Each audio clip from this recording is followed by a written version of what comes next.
అదే September 15th 1982 రాత్రి 7:10 Tirupati. Sir okay,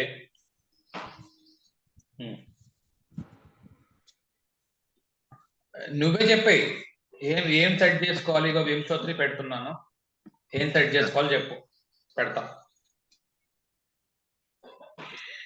అంటే ఇది రవి మహాదశ గురువంతరంలో జరిగింది సార్. ఇది నేను వింశోత్రి ఆప్షన్స్ లోని ఏం సెలెక్ట్ చేయాలి?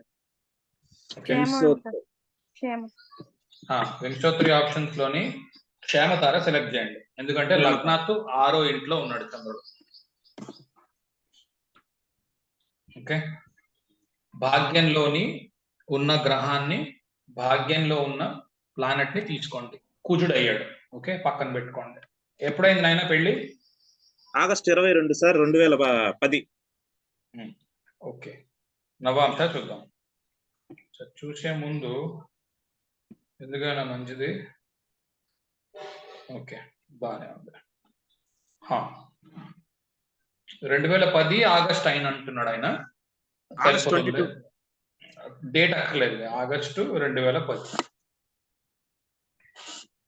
ఆగస్ట్ చెప్తే sir, August 2022. Okay, 2010, sorry, August 2010. చూడండి.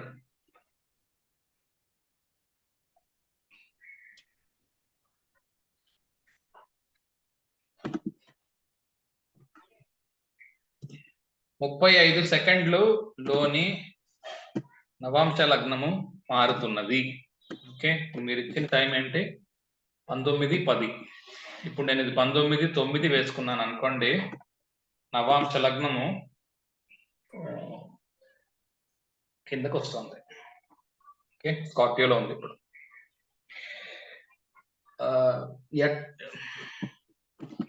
ఎలా చెక్ చేస్తాం ఏది కరెక్టా?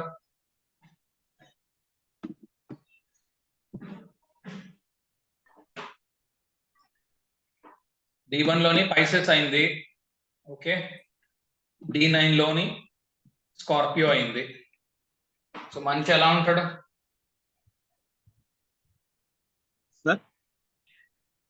మనిషి ఎత్తు, పొడుగు ఇలాంటివి అన్ని చెప్పే ఉన్నాను. మా పిల్లల్ని అడుగుతున్నాను. నీకు ఇది ఫస్ట్ క్లాస్ కదా, అందుకు నీకు అర్థం అవుతున్న క్వశ్చన్. మా వాళ్ళని అడుగుతుంది ఏంటి అంటే, D1 లోని పైసెస్ అయింది, D9 లోని స్కార్పియో అయింది. ఎలా ఉంటాడు మనిషి?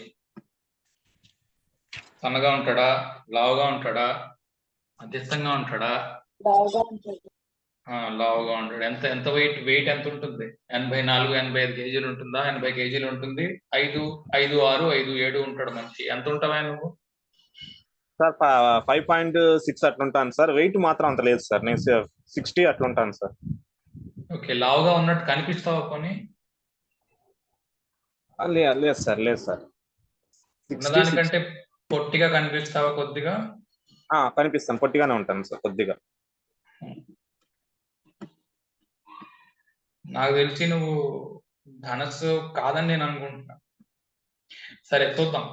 ఇప్పుడు దీనికి D1 లో 9th lord Ketu and Mars అవుతున్నారు కదా సార్. సో కేతు క్వాలిఫై అయితే రాహు ఆటోమేటిక్ గా క్వాలిఫై అవుతారేమో సార్ 9th.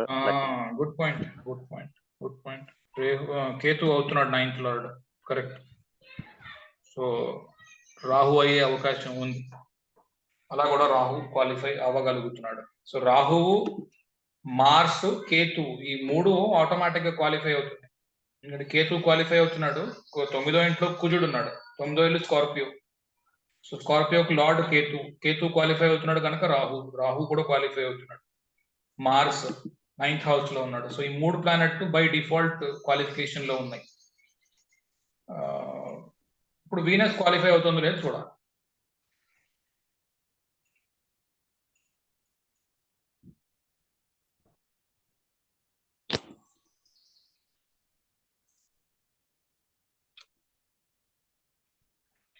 వీనస్ ఇక్కడ 9th హౌస్ లో ఉన్నాడు. 9th లార్డ్ తో కలిసి, D1 లో 9th లార్డ్ తో కలిసి ఇక్కడ 9th హౌస్ లో ఉన్నాడు. ఈ 2 ప్లానెట్స్ కేతువు, కుజుడు, శుక్రుడుతో కలిసి ఉన్నాయి. అక్కడ D1 లోని 9th కి సంబంధించిన ప్లానెట్స్. ఓకే, సో అలా కూడా తీసుకోవచ్చు. 9th హౌస్ లో ఉన్నాడు కదా వీనస్. అవును సార్, D9 లో ఉన్నాడు. D9 లో 9th హౌస్ లో ఉన్నాడు. సో అది కూడా క్వాలిఫికేషన్ పాయింట్ లాగా తీసుకోవచ్చు. సో నేను ఇది రూల్ అవుట్ చేయట్లా. ఒకవేళ మనం దీన్ని వెనక్కి వేసుకుంటే ఇంకా బాగా ఏమైనా కలుస్తుందేమో చూద్దాం. ఓకే, సో ఇప్పుడు చూడండి,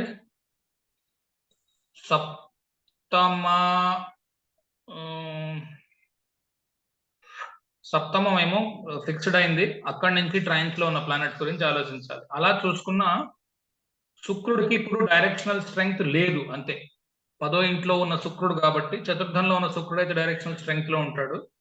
10వ ఇంట్లో ఉన్న శుక్రుడు డైరెక్షనల్ స్ట్రెంగ్త్ లేదు, అంతవరకు మాత్రమే తెలుసుకోగలం. లేదా ఇతనికి ఉన్న స్కిల్స్ ని బట్టి కూడా మనం ఇవాల్యుయేట్ చేయొచ్చు, ఇతనికి ఏం స్కిల్స్ ఉన్నాయి అని. ఒకటి, ఈ రకరకాల ప్లానెట్స్ ఏ ట్రైన్స్ లో ఉంటే ఏ ఏ స్కిల్స్ ఉంటాయి మనం నేర్చుకున్నాం. ఇప్పుడు మూన్, ఒకవేళ ఇప్పుడు మూన్ తీసుకోండి, సన్ తీసుకోండి, రెండు ట్రైన్స్ లో ఉన్నాయి. ఏమైనా నువ్వు బాగా పాడడం గట్రా చేయగలవా లయ ప్రకారం? సార్ పాట, సింగింగ్. సింగింగ్ పాడడం వచ్చా? పాటలు పాడతావా? లేదు సార్, లేదు సార్. పాటలకి లయ, కొన్ని లయ బీట్ ఎలా ఉందో ఆ బీట్ ని ఫాలో అవ్వగలుగుతావా? అవుతాను సార్. ఓకే, పరిజ్ఞానం ఉందా? కొన్ని పలానా వ్యక్తి బాగా పాడుతున్నాడు, లేకపోతే మ్యూజిక్ అంటే బాగా ఇంట్రెస్ట్ ఉండడం, అలాంటివి ఉన్నాయా? ఉన్నాయి సార్. అంటే సాయంకాలం ఆఫీస్ లో జరుగుతూ ఉంటాయి, అక్కడ పైన మీటింగ్ హాల్ అవన్నీ ఉంటాయి, సాంగ్స్ ప్రోగ్రామ్స్ ఇవన్నీ కూడా ఉంటాయి మామూలుగా. నువ్వు పాడవా మరి? నేను పాడను, దాంట్లో ఆర్గనైజ్ చేపిస్తూ ఉంటాను సార్. ఓకే,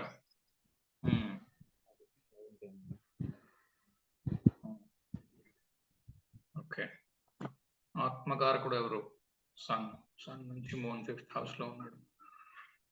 ఇలా ఒకవేళ ఇది ధనస్సు కనుక కరెక్ట్ అయితే, నీ ఆత్మకారకుడు కూడా రవి అవుతున్నాడు గనక నీవు మంచి మంచి సింగింగ్ టాలెంట్ ఉండాలి. కానీ నీకు సింగింగ్ టాలెంట్ లేదు అంటున్నావు. ఇప్పుడు నా అనుమానం ఏంటి అంటే ధనస్సు కాదు అని,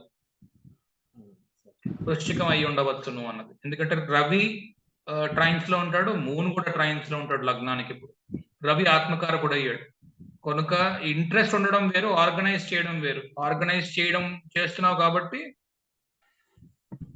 రవి నుంచి చంద్రుడు, అంటే ఆత్మకారకుడు నుంచి చంద్రుడు 5వ ఇంట్లో ఉన్నాడు. అది సరిపోతుంది. మ్యూజిక్ మీద ఇంట్రెస్ట్ ఉండడం, ఆర్గనైజ్ చేయడం అవి సరిపోతుంది. లగ్నం ఇప్పుడు స్కార్పియోకి మార్చుకుంటే తప్ప ఇది కరెక్ట్ కాదు అని నా ఉద్దేశం.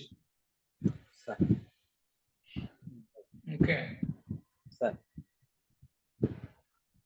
కనుక స్కార్పియో కరెక్ట్ అయి ఉండాలని నేను అనుకుంటున్నాను. ఎనీవే, ఇది కొద్ది రోజుల తర్వాత నీ వీడియోస్ అన్ని చూసిన తర్వాత నీకు కొంచెం క్లారిటీ వస్తుంది. Okay sir, okay sir. లేదా కరెక్షన్ ఎలా చేసుకోవాలి, ఇంతకు ముందు వీడియోస్ చెప్పాను, ఒక 25-30 వీడియోస్ ఉన్నాయి. అవన్నీ చూసుకొని దాన్ని బట్టి కరెక్షన్ చేయి.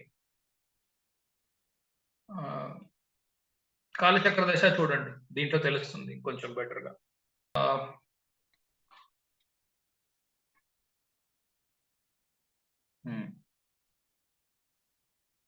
మెర్క్యూరీ 1 హౌస్ లోనే ఉన్నాడు sir. And Jupiter dispositor Venus sun house లో ఉన్నాడు. చూడండి, లగ్నాలో 7th లార్డ్ 7th హౌస్ లో ఉన్నాడు. 7th హౌస్ లో ఉండి 1st హౌస్ ను చూస్తున్నాడు. Okay sir, first lord 7th house యొక్క తన యొక్క 9th దృష్టితోని బుధుడి యొక్క ఇల్లుని చూస్తున్నాడు. చూడండి, జెమినిని చూస్తున్నాడు జూపిటర్, 9వ దృష్టితో జెమిని చూస్తున్నాడు. బుధుడు 1st హౌస్ ని చూస్తున్నాడు. సరిపోతుందా? ఐసిస్ క్వాలిఫై అయింది. 2010 కదా చెప్పారు? అవును సార్. 1910. ఓకే, 2010లో ఏముందో చూద్దాం. 2010 ఆగస్టు D9.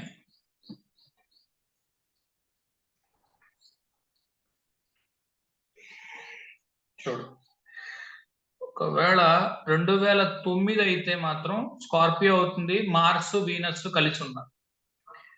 సాజిటేరియస్ అయితే మాత్రము జూపిటర్ మెర్కరీ కలిసి లేరు. దీన్ని వెనక్కి వేస్తే అవుతుందా ముందుకు వేస్తే అవుతుందా చూద్దాం. వెనక్కి వేస్తే అవుతుంది.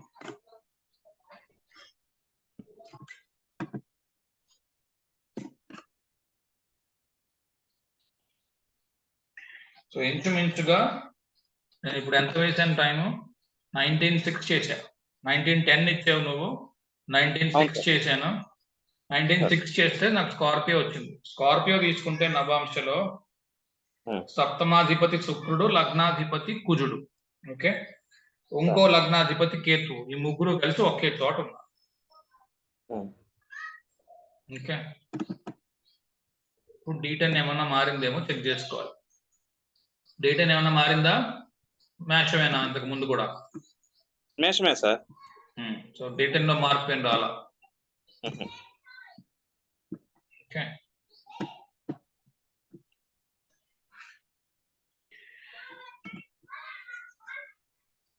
రాశి చక్రాల్లోని పైసెస్ తీసుకున్నాను.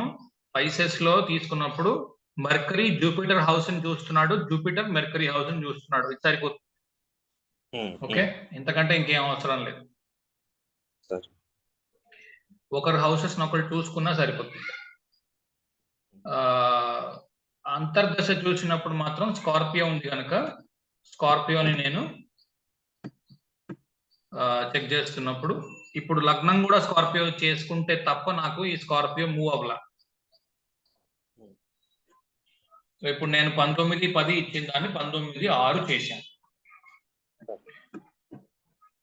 ఓకే, ఇది బర్త్ టైం కరెక్షన్ చేసి కరెక్ట్ గా ఉన్నట్టు అని నా ఉద్దేశం. ఇప్పుడు ఇది చేసిన తర్వాత మిగిలిన ఈవెంట్స్ చెక్ చేయాలి. D10 అలాంటివన్నీ ఈవెంట్స్ అన్ని వేసుకొని చెక్ చేసి సరిపోతుందా లేదా చూసుకోవాలి.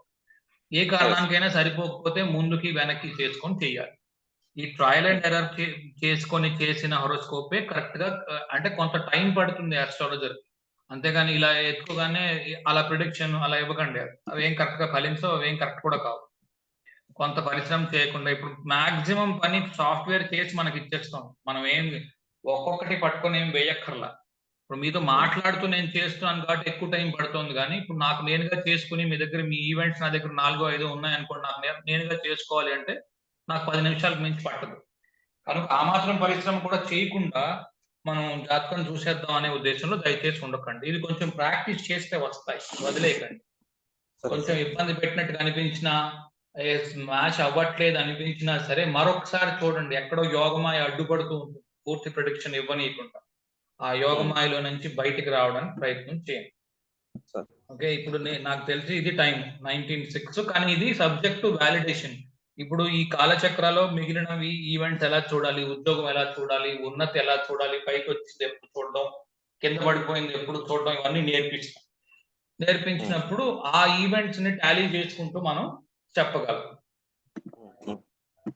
Okay, okay sir.